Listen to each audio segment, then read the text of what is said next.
नाज़रीन अस्सलाम वालेकुम। खबरनामे में आपका खैर मकदम है। सबसे पहले नजर डालते हैं सुर्खियों पर।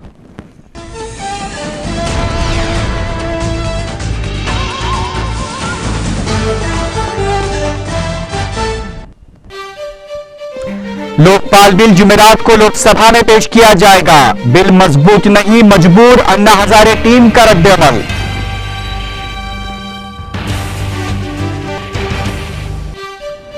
लोकपाल बिल की मुखालिफत के सामने के लिए तैयार हो जाने पार्टी कायदीन को सोनिया गांधी की हिदायत।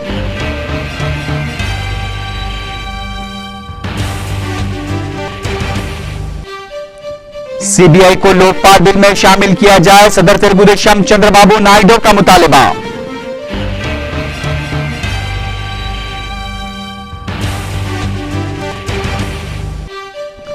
पार्लियामेंट में किसानों के मसाइल पर अपोजिशन का हंगामा, कार्रवाई में खलल, कार्रवाई को चलाने में ताउन की वजीर आजम ने की अपील।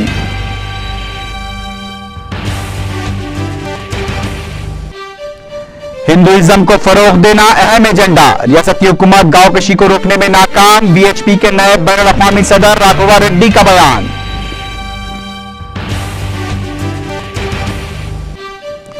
मिस्र के दारुल हुकूमत काहिरा में खातून के साथ बदसलूकी के खिलाफ एहतजाज में शिद्दत, फौजी हुक्मरान कौंसिल पर बरहमी का इजहार।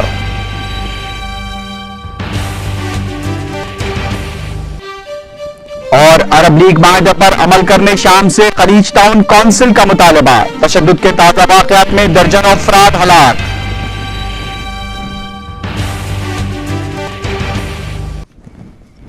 अब खबरें तफसील से।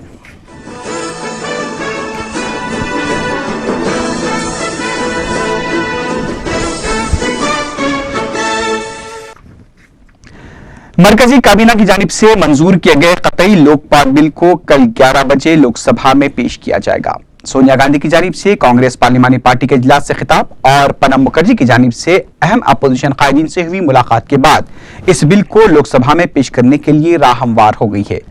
ताहम बीजेपी ने अभी भी बिल में सीबीआई को शामिल न किए जाने पर शदीद तहफ्फुजात का इजहार किया है। हुकूमत ने अपोजिशन कायदीन को बताया कि पुराना लोकपाल बिल जुमेरात को दस्तबरदार कर लिया जाएगा और नए बिल को पेश किया जाएगा। उधर मरकजी वजीर कानून सलमान खुर्शीद ने कहा है कि अन्ना हजारे के तमाम मुतालबात को कबूल नहीं किया जा सकता।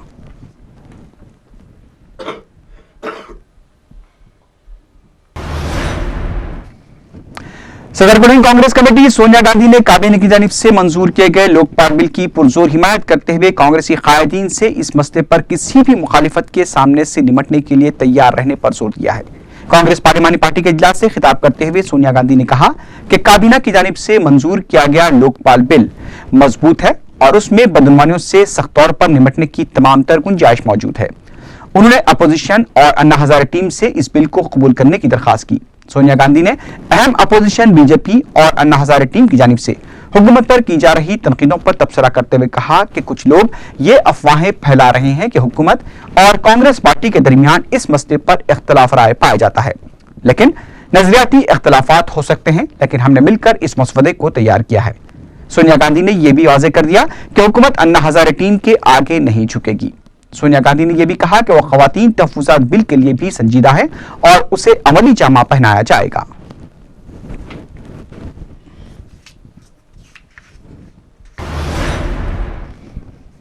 उधर समाजी जहदकार अन्ना हजारे ने सीबीआई को लोकपाल बिल में न रखे जाने पर मरकजी हुकूमत को शदीद तनकीद का निशाना बनाते हुए कहा कि हुकूमत बदनुमान सियासी कायदीन को बचाने के लिए कमजोर बिल पेश कर रही है। उन्होंने हुकूमत पर मुल्क के अवाम को धोखा देने का भी इल्जाम आयद किया। अन्ना हजारे ने कहा कि सीबीआई को लोकपाल बिल के दायरे में शामिल न किए जाने से इस बिल को मजबूत नहीं समझा जा सकता। अन्ना हजारे ने कहा कि यूपी हुकूमत जो लोकपाल बिल के मसले पर अवाम को धोखा दे रही है, अवाम ही उसे सबक सिखाएंगे। अन्ना हजारे ने कहा कि वो आम इंतखाबात से कबल मुल्क भर का दौरा करते हुए हुकूमत की नीयत पर अवाम में शऊर बेदार करेंगे। अन्ना हजारे ने 27 दिसंबर से 3 रोजा भूख हड़ताल का ऐलान किया है, जबकि 30 दिसंबर तक 1 जनवरी को जेल भरो एहतजाज किया जाएगा। अन्ना टीम के रुकन किरण बेदी ने सोनिया गांधी की जानिब से लोकपाल बिल को मजबूत करार दिए जाने पर तबसरा करते हुए कहा कि यह मजबूत नहीं बल्कि मजबूर बिल है। अन्ना हजारे ने यह भी कहा कि अगर सीबीआई को लोकपाल बिल के दायरे में शामिल किया जाता है तो चिदंबरम जेल पहुंच जाएंगे। ये सशक्त है, ये तो बिल्कुल कमजोर है। करप्टेड मंत्री को संभालने की एक सिस्टम है। आप लोग के भ्रष्ट मंत्री को संभाल रहे हैं और बोले सख्त लोकपाल लाया है। क्या सख्त लोकपाल है? सीबीआई बाहर रखा, सिटीजन चार्टर, कोई भी आदमी शिकायत करना है तो एक ऑफिसर नियुक्त किया है, उसके पास जाएगा शिकायत ऑफिसर, उसके बाद और उसके ऊपर एक ऑफिसर रखा, उधर भी नहीं मिला।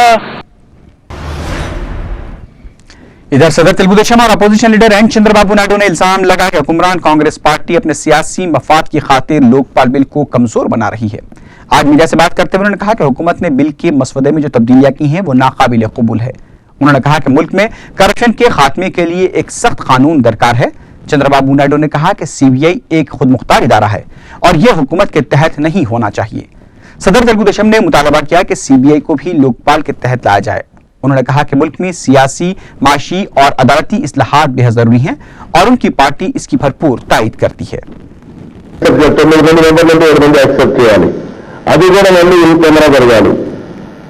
అది కూడా సరే అటోమేట్ ఎనర్జీ లేకపోతే ఫారిన్ అఫేర్స్, డిఫెన్స్ ఇవన్నీ వర్తించమన్నారు. ఈ విధంగా కూడా 3/4 యాక్సెప్ట్ చేయాలన్నాక 9 మంది మెంబర్లు సెలెక్ట్ చేసుకుంటారు.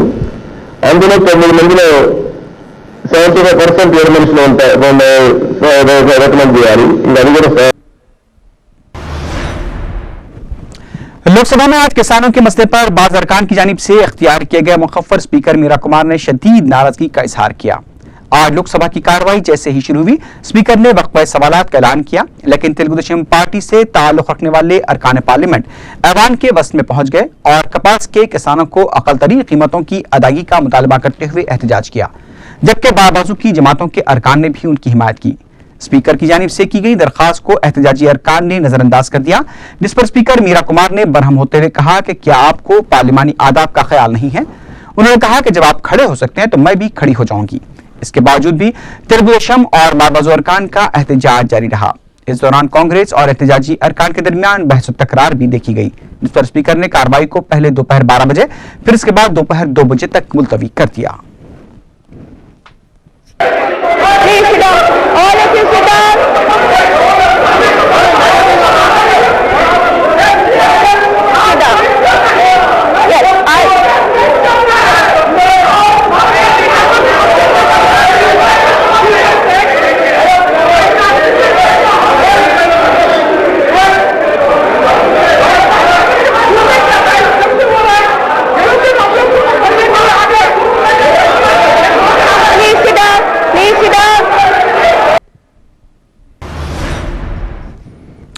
वज़ीर-ए-आज़म डॉक्टर मनमोहन सिंह ने हुकूमत की जानिब से तमाम तर कोशिशों के बावजूद पार्लियामेंट की कार्रवाई में हो रहे खलल पर अफसोस का इजहार किया है। मरकजी वजीर खजाना प्रणब मुखर्जी को के करुणाकरण अवार्ड दिए जाने की तकरीब से खिताब करते हुए वज़ीर-ए-आज़म ने कहा कि ऐवान को मौसर अंदाज में चलाने की जिम्मेदारी सिर्फ हुक्मरान जमात की नहीं होती, बल्कि अपोजिशन जमातों को भी इस सिलसिले में तामीरी रोल अदा करना चाहिए। वज़ीर-ए-आज़म ने कहा कि हमें मुश्तरका तौर पर पार्लियामेंट के वक़ार को बरकरार रखना चाहिए। इस मौके पर वज़ीर-ए-आज़म ने प्रणब मुखर्जी की सितायश करते हुए उन्हें एक बेहतरीन समाजी खिदमतकार करार दिया।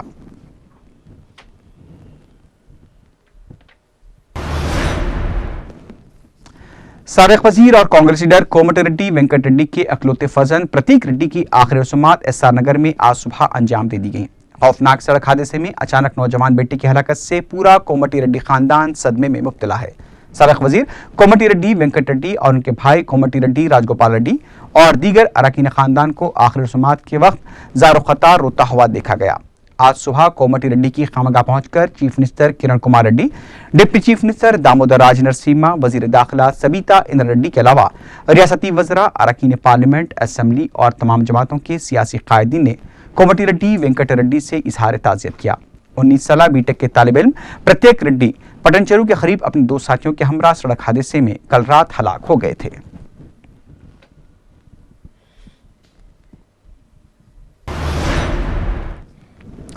विश्व हिंदू परिषद के नए बैनुल अक़वामी सदर राघवा रेड्डी ने कहा है कि रियासती हुकूमत गौकशी पर काबू पाने में बिल्कुल नाकाम हो चुकी है। मीडिया से बात करते हुए राघवा रेड्डी ने कहा है कि विश्व हिंदू परिषद 2014 तक मुल्क भर में अपने 50,000 स्कूल कायम करेगी और वीएचपी का अहम मकसद मुल्क में हिंदुइज्म को फरोग देना है। उन्होंने कहा कि हिंदू कभी दहशतगर्द नहीं होते। उन्होंने हिंदू दहशतगर्दी से मुताल्लिक सदर कुल हिंद कांग्रेस कमेटी सोनिया गांधी और अपने पार्लियामेंट राहुल गांधी की जानिब से किए गए रिमार्क्स पर माफी मांगने का भी मुतालबा किया। उन्होंने कहा कि मुल्क के हर जिले और मंडल में वीएचपी की शाखें कायम की जाएंगी और हिंदुओं को मुत्तहिद करने के लिए मुहिम चलाई जाएगी।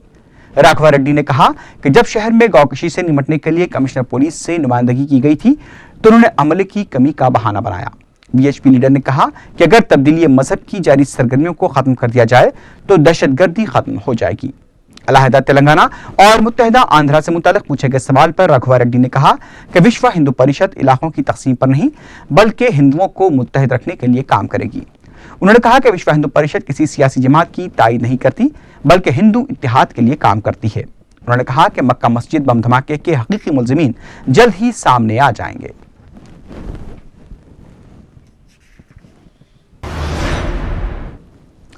टीआरएस रुकन असेंबली केटी रामाराव ने तेलुगु देशम कायदीन की जानिब से सदर टीआरएस केसीआर पर की जा रही तनकीदों पर शदीद बरहमी का इजहार किया है। मीडिया से बात करते हुए केटीआर ने कहा कि केसीआर की खामोशी का गलत मतलब नहीं लेना चाहिए क्योंकि केसीआर जब उठेंगे तो तूफान आ सकता है और उनकी खामोशी तूफान से आने से पहले की खामोशी है। केटीआर ने कहा कि केसीआर जब बढ़ते हैं तो तमाम जमातें उनके पीछे चली आती हैं। కేవలం కేసీఆర్ గారిని తిట్టడం ద్వారానే మీరు రాజకీయంగా ప్రాపకం సంపాదించుకుంటాము అంటే చంద్రబాబు నాయుడు గారు ఇచ్చే కూలీ రేట్ల ఏమైనా పెంచుతారేమో అన్న ఆశ మీకుంటే మీరు ఎంత తిట్టినా మేము వాటిని దీవెనలుగానే చూసుకుంటాం। కానీ కేసీఆర్ మౌనం ఎప్పుడైనా కూడా తుఫాను ముందు ప్రశాంతత లాంటిదే। ఖచ్చితంగా కేసీఆర్ గారు ఎక్కడ ఏ పనిలో ఉన్నా తెలంగాణ అంశాన్ని మించిన ప్రాధాన్యత ఆయనకి ఏ ఇతర అంశానికి కూడా లేదు। కేసీఆర్ లేచిన తర్వాత మీరు ఆయన వెంబడ పరిగెట్టడం తప్ప మీ వల్ల ఏమీ కాదన్న విషయం కూడా ప్రజలందరికీ అర్థమైంది కాబట్టి మీరు ఈ రకంగా నిరాశ నిస్పృహల నుంచి మీరు ఏవైతే విమర్శలు కురిపిస్తా ఉన్నారో అవన్నిటిని మాకు దీవెనలుగా। तेलंगाना राष्ट्रीय समिति ने ऐलान किया है कि वो 23 दिसंबर को यौम दगाबाजी के तौर पर मनाएगी। पार्टी ने तेलंगाना आवाम से दरखास्त की है कि उस दिन तेलंगाना के हर गांव में रैलियां निकाली जाएं। 2 साल कबल मरकजी हुकूमत ने 23 दिसंबर को ही अलहदा रियासत तेलंगाना की तश्कील से मुताल्लिक अपने बयान में तब्दीली की थी। टीआरएस पार्टी ने इसे धोखा करार दिया है। तेलंगाना सियासी जेएसी ने भी 23 दिसंबर को यौम दगाबाजी मनाने का ऐलान किया है। इस दिन वाफिक तेलंगाना ताकतों की जानिब से मुजाहरे करते हुए मरकज पर अलहदा रियासत की तश्कील के लिए दबाव डाला जाएगा। मेदक में कांग्रेस और तेलुगु देशम कारकुनों के दरमियान उस वक्त तसादम हो गया जब दोनों जमातों से ताल्लुक रखने वाले कारकुनों ने एक दूसरे पर पार्टी बैनर्स फाड़ देने का इल्जाम आयद किया। सदर तेलुगु देशम के दौरे के लिए लगाए गए बैनर्स को फाड़ देने का इल्जाम आयद करते हुए तेलुगु देशम कारकुनों ने एहतजाज किया और कांग्रेस के बैनर्स को फाड़ दिया। दोनों ग्रुपों के दरमियान तसादम को काबू में करने के लिए पुलिस को मुदाखलत करनी पड़ी।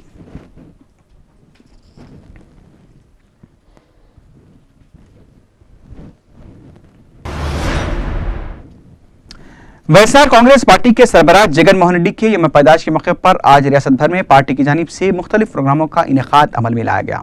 शहर में यूसुफगढ़ में मुफ्त हेल्थ कैंप मुनक्किद किया गया जिसमें कई डॉक्टर्स ने मरीजों के मुआयने करते हुए उनमें दवाएं तकसीम की।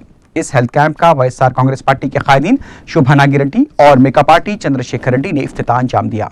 इस मौके पर केक भी काटा गया और गरीबों को खाना भी खिलाया गया। कड़पा और अनंतपुर में भी वाइस जगन मोहन रेड्डी के यौम पैदाइश के मौके पर मुख्तलिफ प्रोग्राम मुनक्किद किए गए। वैएसआर कांग्रेस पार्टी के कायदीन ने जगन मोहन रेड्डी को यौम पैदाइश के मौके पर मुबारकबाद भी दी।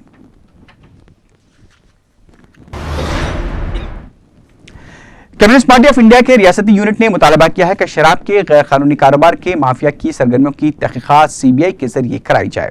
सेक्रेटरी सीपीआई नारायणा की क़यादत में विशाखापट्टनम में शराब के गैर कानूनी कारोबार के खिलाफ एहतजाज मुनज़्ज़म किया गया।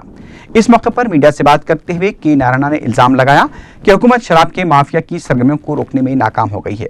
उन्होंने कहा कि इस सिंडिकेट की तहकीकात जरूरी है।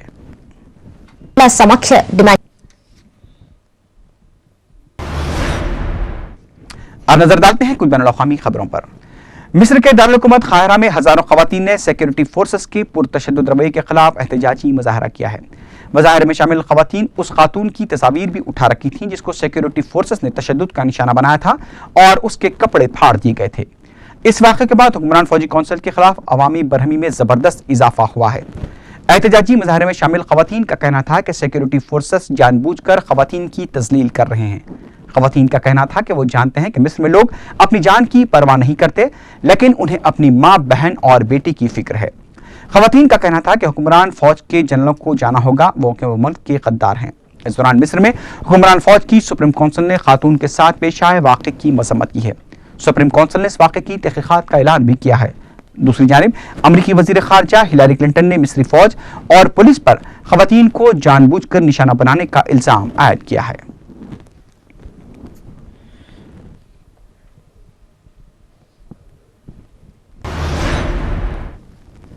खलीज टाउन काउंसिल ने शाम से मुतालबा किया है कि वह अरब लीग के मुतालबात पर फौरी अमल करे और हुकूमत के खिलाफ मुजाहरा करने वालों के खिलाफ कार्रवाई बंद की जाए।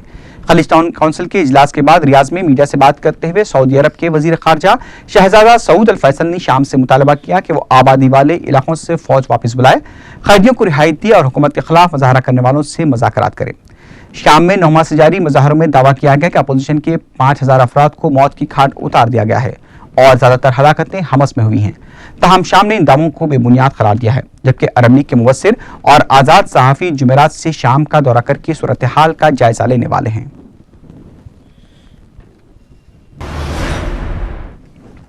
अक़वाम मुत्तहिदा की सलामती कौंसिल के रुकन यूरोपीय ममालिक ने इसराइली हुकूमत की तरफ से मकबूजा फ़लस्तीनी इलाकों में यहूदियों की मुसलसल आबादकारी पर शदीद तनकीद करते हुए इसे खित्ते में क़याम अमन की कोशिशों के लिए खतरा करार दिया है।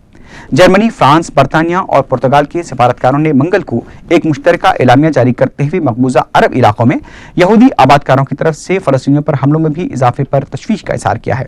इन यूरोपीय सिफारतकारों ने इस नई पेशरफ्त पर शदीद मायूसी का इजहार करते हुए कहा कि अगर इन मसाइल के मुनासिब हल तलाश न किए गए तो मशरिक़ वस्ता में क़याम अमन के अमल को शदीद नुकसान पहुंच सकता है। अफगानिस्तान के सदर हामिद करज़ई ने पाकिस्तानी हुकूमत पर जोर दिया है कि इस्लामाबाद अफगानिस्तान के बारे में अपनी पॉलिसी की बुनियाद अमेरिका और हिंदुस्तान के साथ अपने ताल्लुकात को न बनाए। काबुल में एक मुकामी टीवी इंटरव्यू में अफगान सदर ने कहा कि पाकिस्तानी हुकूमत को अफगानिस्तान के साथ अपने ताल्लुकात में इलाकाई और आलमी सतह पर दीगर रियासतों के साथ अपने रवाबत की कोई कसौटी नहीं बनाना चाहिए। हामिद करज़ई ने कहा कि इस्लामाबाद हुकूमत को अफगानिस्तान के बारे में पॉलिसी गैर जानिबदार और आज़ाद रखनी चाहिए। उन्होंने हिंदुस्तान और अमेरिका के पाकिस्तान के साथ ताल्लुकात पर तबसरा करते हुए कहा कि अफगानिस्तान चाहता है कि इस्लामाबाद हुकूमत काबुल के लिए एक शफाफ पॉलिसी तरतीब दे और पाकिस्तान को ये नहीं देखना चाहिए कि उसके अमेरिका या हिंदुस्तान के साथ कैसे ताल्लुकात हैं। हामिद करज़ई ने कहा कि पाकिस्तान को अफगानिस्तान के साथ एक पड़ोसी मुल्क के तौर पर बर्ताव करना चाहिए, क्योंकि अफगानिस्तान पाकिस्तान के साथ अच्छे ताल्लुकात का ख्वाहिशमंद है। यमन में अलकायदा अस्करियत पसंदों और सिक्योरिटी फोर्सेस के दरमियान हुई झड़पों में 20 अफराद बशमूल 16 अस्करियत पसंद हलाक हो गए हैं। महलकों में 4 यमनी फौजी भी बताए गए हैं। यमन के जनूबी शहर जंजीबार, जिसे अलकायदा का मजबूत गढ़ समझा जाता है, मंगल की रात से सिक्योरिटी फोर्सेस और अस्करियत पसंदों के दरमियान जबरदस्त फायरिंग का तबादला चलता रहा। इस दौरान अमेरिकी निजात अलकायदा अस्करियत पसंद अनवरुल अवलकी, जिन्हें CIA ने ड्रोन हमले में हलाक करने का दावा किया था, उनका एक वीडियो मंजर आम पर आया है, जिसमें उन्होंने अमेरिकी मुसलमानों से अलकायदा में शामिल होने की दरखास्त की है। अनवर अवलकी ने अपने बयान में कहा कि आपके पास 2 ही रास्ते हैं, या आप अमेरिका छोड़ दें या फिर अफगानिस्तान, इराक और सोमालिया में अपने मुस्लिम भाइयों के साथ जिहाद में शामिल हो जाएं। उन्होंने भी कहा कि यमन जिहाद का नया मरकज है और हमें यहां से इसकी शुरुआत करनी है। शाम में अरब लीग के मुबसरीन के दौरे से कबल सिक्योरिटी फोर्सेस की जानिब से की गई बदतरीन कार्रवाइयों में 82 अफराद हलाक हो गए हैं। ज्यादातर हलाकतें अदलब शहर में हुई हैं। इंसानी हकूक के कारकुनों ने इत्तला दी कि गुज़िश्ता 48 घंटों के दौरान तकरीबन 200 के करीब हलाकतें हुई हैं। इन महलूकीन में मुनहरिफ फौजियों की कसीर तादाद बताई गई है।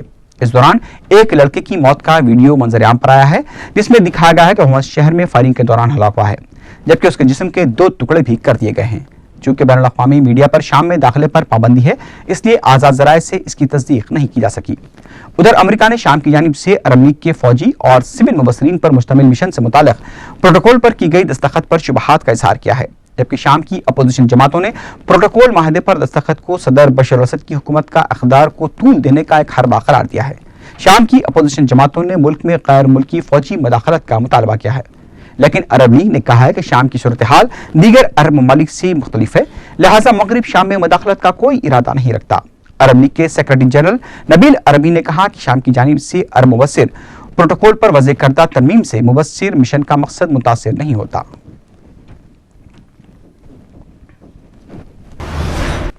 इसी के साथ ही खबरनामा इख्तिताम को पहुंचा। अल्लाह हाफ़िज़।